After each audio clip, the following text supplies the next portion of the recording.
Eric Giesecke, welcome to Listening with Leaders. You are the CEO of a company called Planet DDS, which can be found at planetdds.com. And what you guys do is provide software platforms for dental practices around the world. Welcome to the show.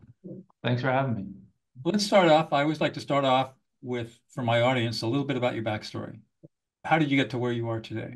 So I joined Planet DDS in 2015 when we acquired the company through what's called a search fund. A search fund is a single purpose vehicle intended to acquire and operate a single business. So you get super focused, super excited about one single company. You go buy the company and then you move to wherever the company is to run it. And when we were looking at all different types of companies, a partner, an old friend of mine and I in the search fund, everything from commercial landscaping to oil field services all across the board. And we came across a dental software company in Southern California that had built a very mature product for what are called DSOs or dental support organizations. So multi-site kind of healthcare, completely cloud native, very modern, with a view towards where the industry was going related to being in the cloud and being enterprise grade. And stumbled upon the business, met the founder of the business. He was very concerned about making sure he found the right buyer for the business because he cared a ton about the employees, cared a ton about the company. Got to know him super well, got really excited about it. He stuck around for about a year and a half after the transaction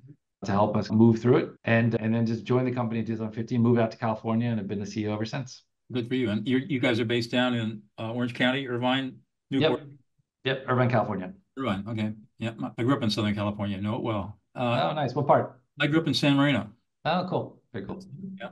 Never went back. Went to Dartmouth College, came back, went to law school up north, moved down here to Central California. I live just south of Yosemite National Park now. So Oh, very pretty. Great part of the state. yeah, I've still got family in Southern California. My wife has family in Santa Barbara and Northern California. So I'm curious. This random thought came in my head. I'm watching hedge fund people come in and private equity people come in and buy up big medical practices. Is that kind of consolidation happening in the dental business too?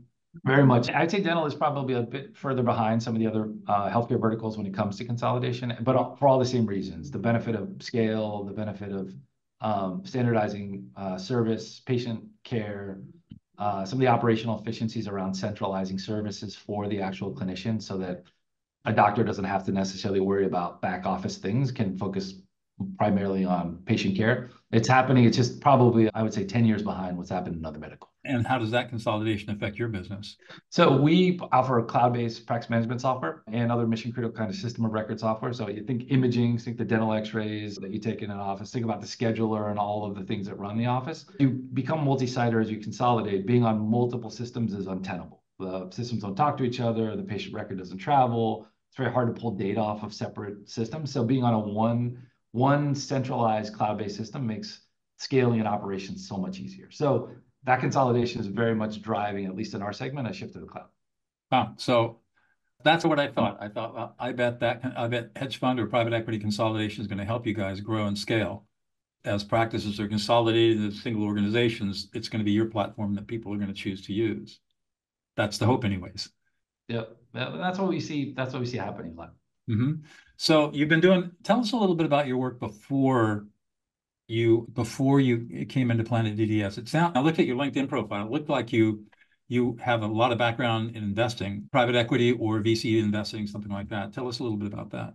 Yeah, before I did any kind of investing on that side, I actually worked for an international construction company and lived in Afghanistan in 2004, which Wow. was an amazing experience. I was over there. I remember we were rebuilding a lot of Afghanistan after the war through a lot of military contracts to the DoD and through USAID. Mhm. And is an American subsidiary of an Egyptian company.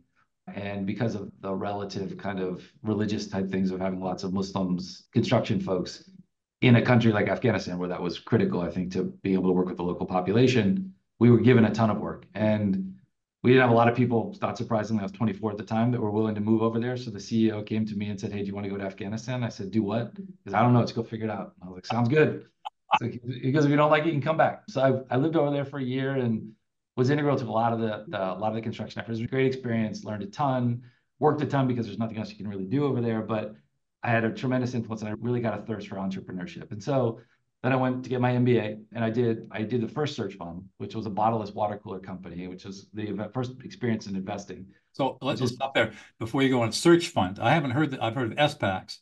acquisition companies, but I have not heard of search funds. Tell us a little bit about that. So it's like that, only it's on a smaller scale. So you raise some capital from traditionally high net worth individuals, small private equity, middle market private equity funds, traditional investors, and you raise a small amount of operating capital to basically be able to pay yourself and to search for a business. And then when you find the business, everyone who invested in your search fund has the right to invest in the business, but not the obligation that you find. Okay. So it is like a SPAC, but it's like a SPAC on a much smaller scale with a much more intimate group of people. Okay, got it. So you did how did you learn about search funds? Just in business school. So they originated out of Harvard Business School in Stanford. And so when I was up there, I was attending a class, and somebody who had one of the first kind of pioneers of search fund was an attendee of the class. We actually were doing a case on him. And at the end, I remember talking to him and I said, does this really happen? Do people give you money without any experience running a business? And he said, yeah, absolutely. It's an actual asset class that happens. And so I learned more about it. I talked to a bunch of people that did it, met a bunch of investors who invest regularly in it, and got really excited about the opportunity. So when a search fund is created, so you bring in these investors, accredited investors of all different kinds, and then how do they get their money out? So they invest, and then so they have the ownership of the business. So they invest, think about it like in the operating fund. So say, just for rough historical or just rough illustrative numbers, say you raise $500,000 of operating capital. So 10 investors, probably $50,000 each. Okay. So then you pay yourself a salary for 2 years. You pay all the expenses to travel, look for a business.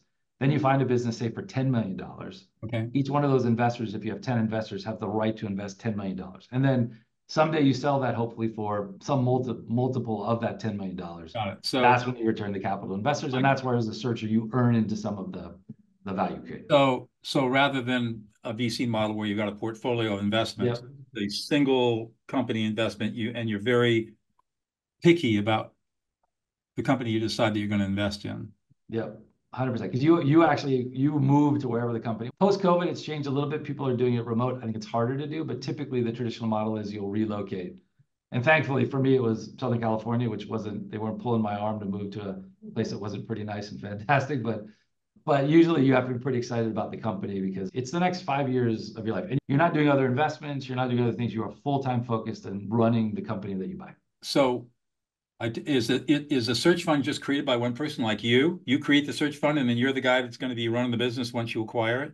Correct. Yeah, it's either one or sometimes you'll do it in partners. So I did it with an old friend and a partner, but typically it's just one single entity intended to buy one business. Okay, I got it. And then your goal is to find yourself a job as a CEO. Yeah, the part of it, and create value for investors, of course, right? But it was like coming out of the Afghanistan experience, we had so much fun being so intimately involved in the operations of what was at that time a big part. We're the biggest private company in Afghanistan, and I had way too much responsibility for a 25-year-old because I was so far removed. I was negotiating. I won't say this, change orders. I maybe shouldn't have been negotiating, but it was a really fantastic experience. And from that, I realized I wanted to do something entrepreneurial. I liked the building. I liked the operational type things. And I wouldn't say people who are idea folks, who are startup type folks, that's a very different skill set, I think, and a very different challenge. What I really enjoyed was taking a business, building processes, scaling, thinking about how to build team, all those things to be able to go. To be able to take that experience I had in Afghanistan, which was a much bigger project and much bigger company, into a smaller business. Search funds was a great opportunity to do that.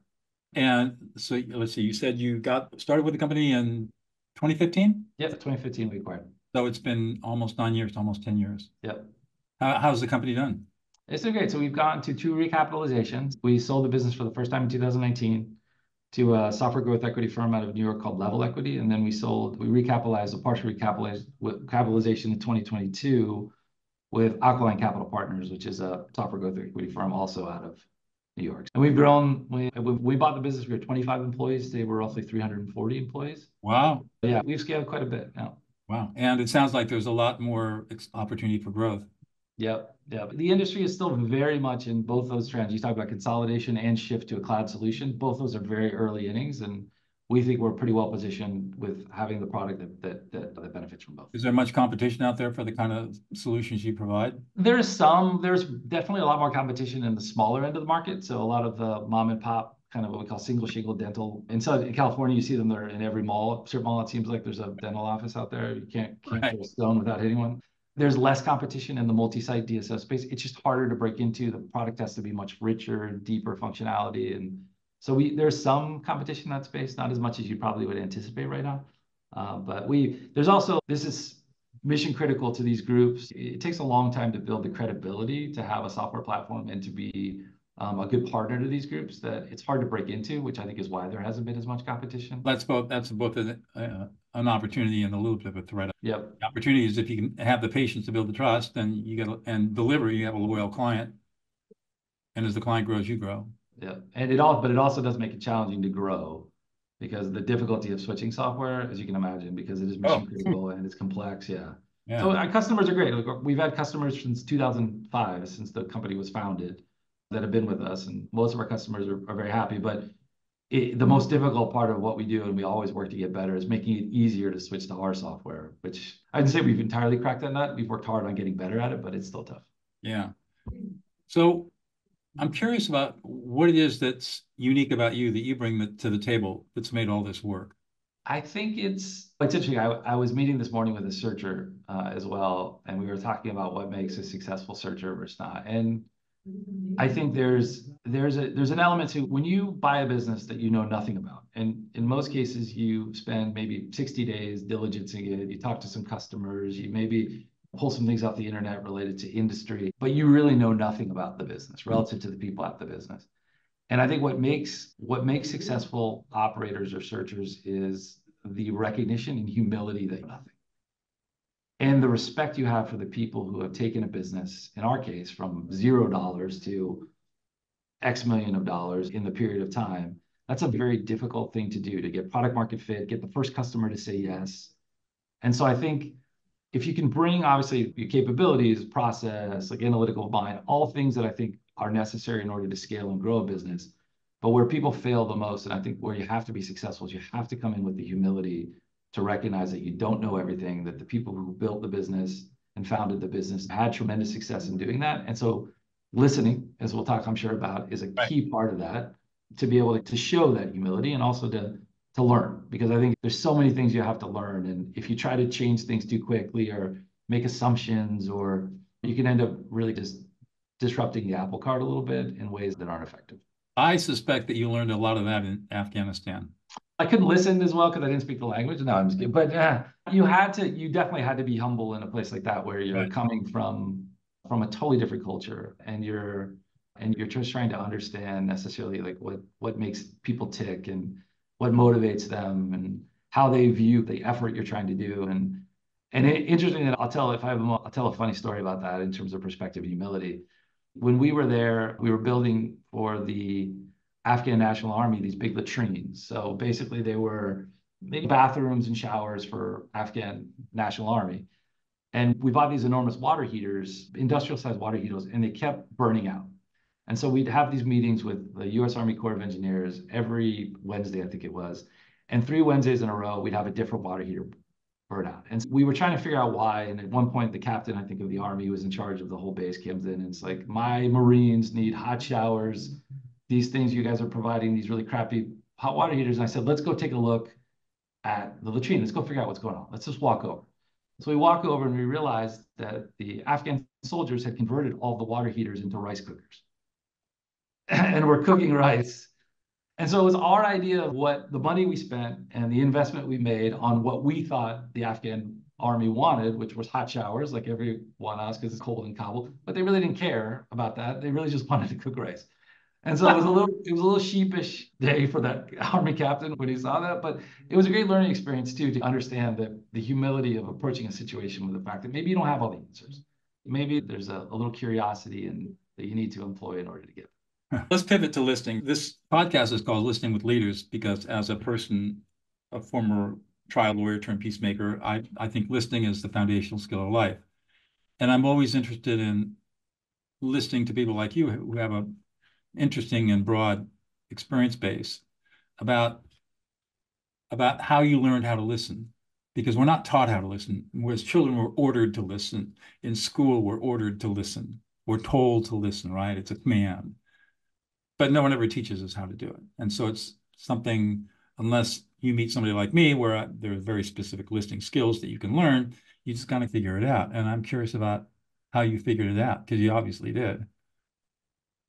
I think the benefit of either one or two ways, either having role models that you see that listen. So my mother was one of those people who, when my friends used to come over, would ask them a bunch of questions before it was taboo to talk politics, but would sit down with them and in the living room and would just ask them what they thought without providing any kind of opinion or wanting to lead to a conclusion or wanting to reaffirm necessarily what she thought, because she certainly had opinions.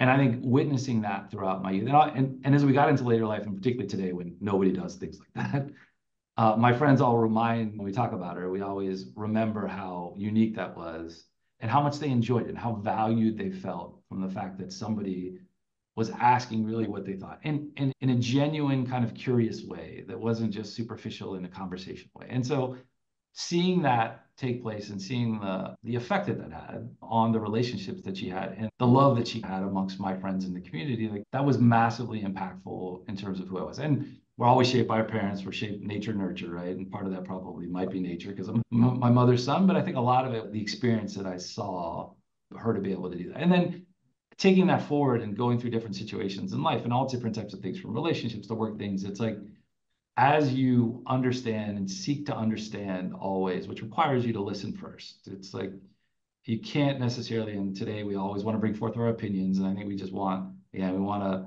affirmation of our belief systems, which I think is something that happens consistently now.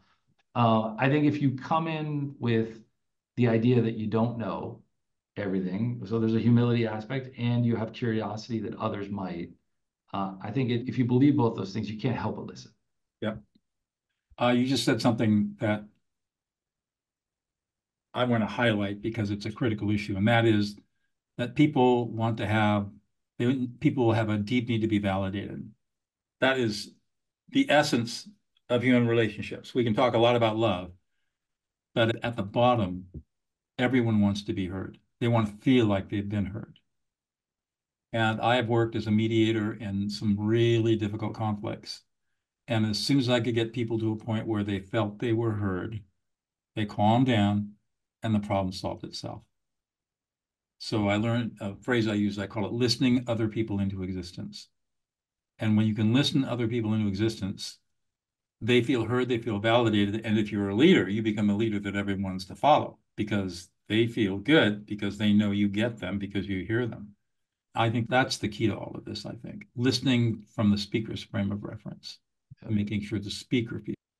My experience, pretty spot on. And spot on, I think, not only from, I think, the probably more complex and emotional situations where that's super critical in a mediation. Even when it comes to ideas, when you buy a business in a search fund model, most of the time you're buying the business because the company hasn't been able to achieve the growth that ultimately it has potential to do. And so in a lot of situations, there's not the execution that has to take place.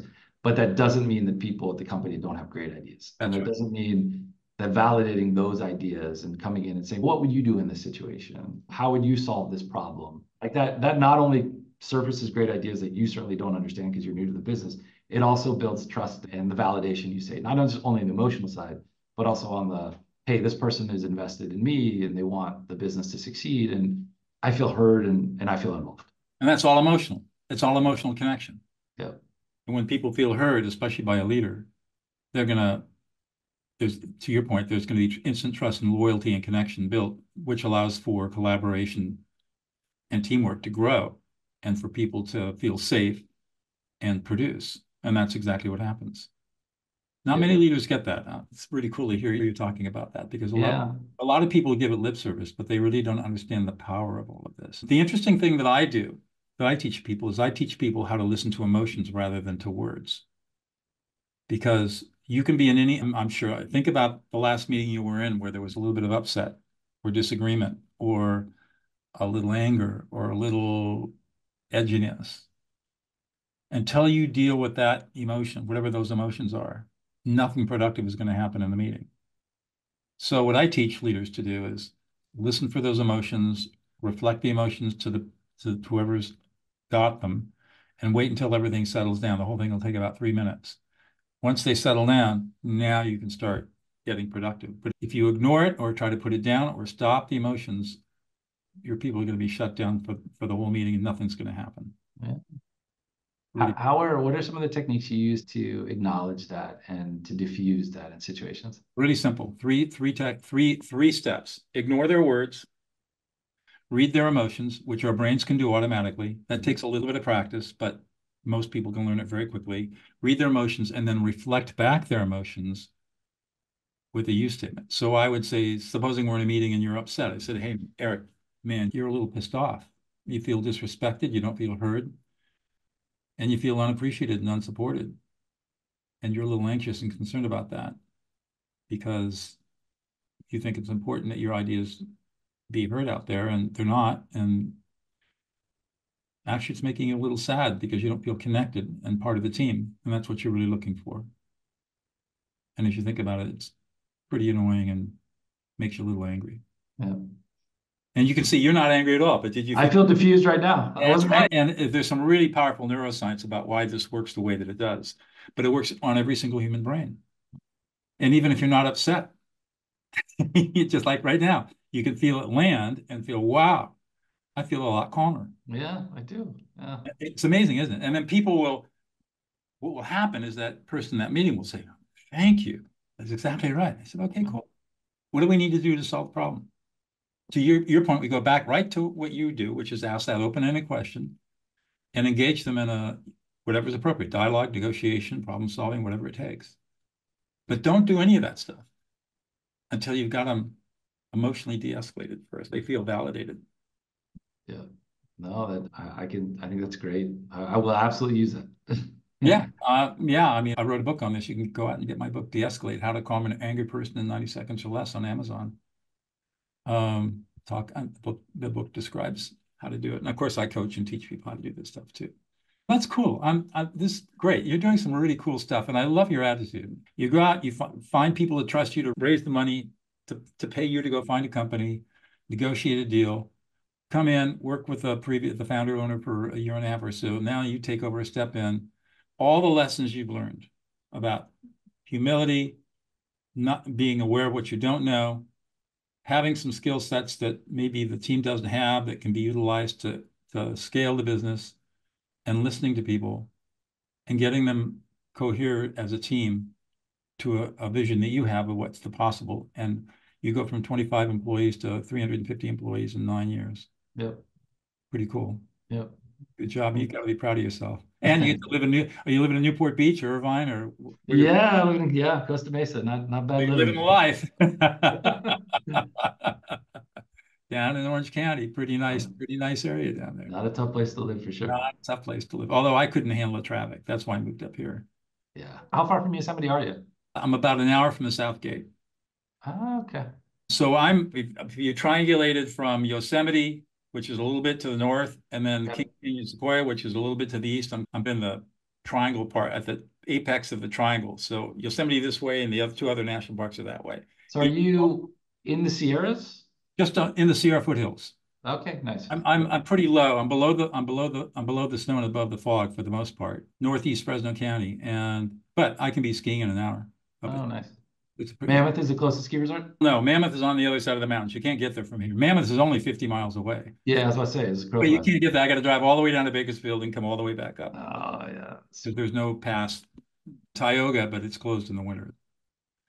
But beautiful drive in the summer, especially if you're going to June Lake. It's really pretty. Yeah. Oh, yeah. June's beautiful.